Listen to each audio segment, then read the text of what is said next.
I haven't shot a video on eyebrow hair restoration for quite some time, so I decided to go ahead and do this. I encourage you to listen to my keynote lecture I gave in India last year to talk about the details of design.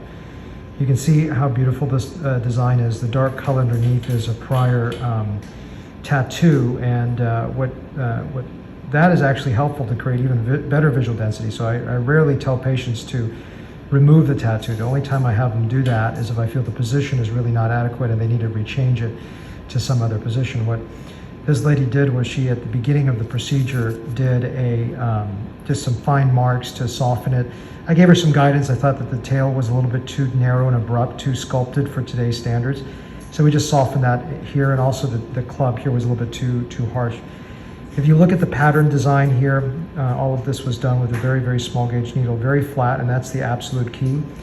The key with this truly is the design. You can see that it goes up, arches over down, and then it starts to come down. There's what's called a fishtail. Looks like a fishtail. You can see they merge going toward the center.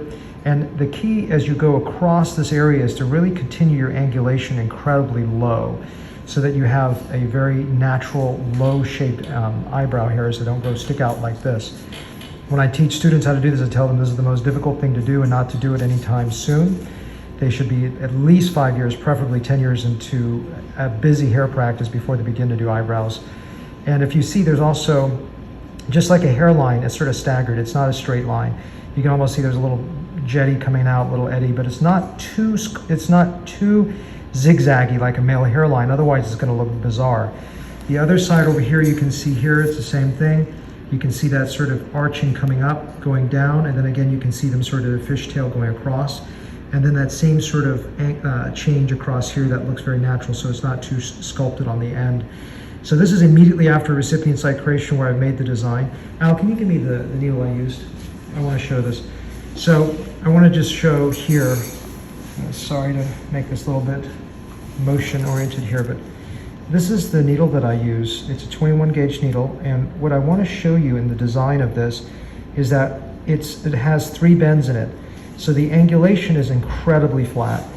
It is important to go very, very flat. If you go like this, it's going to stick up.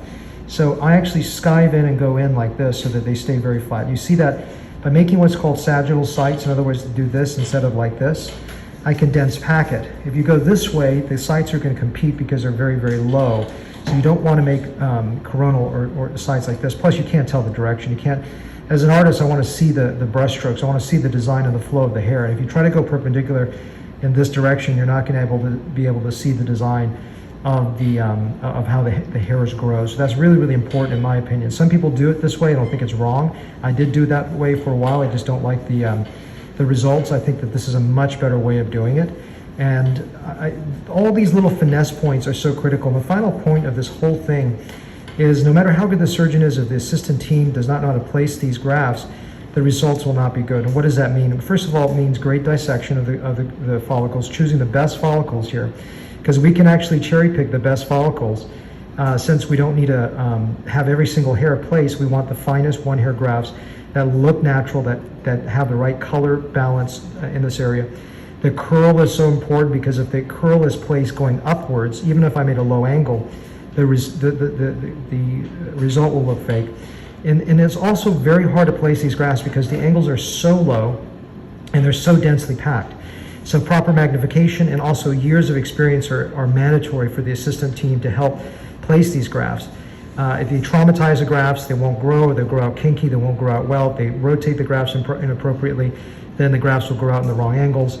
So there are so many little details that are involved with a good eyebrow transplant, but I just wanted to give you a quick synopsis in this less than 5-minute video about the techniques here, especially just looking closely at the recipient site design right after my work.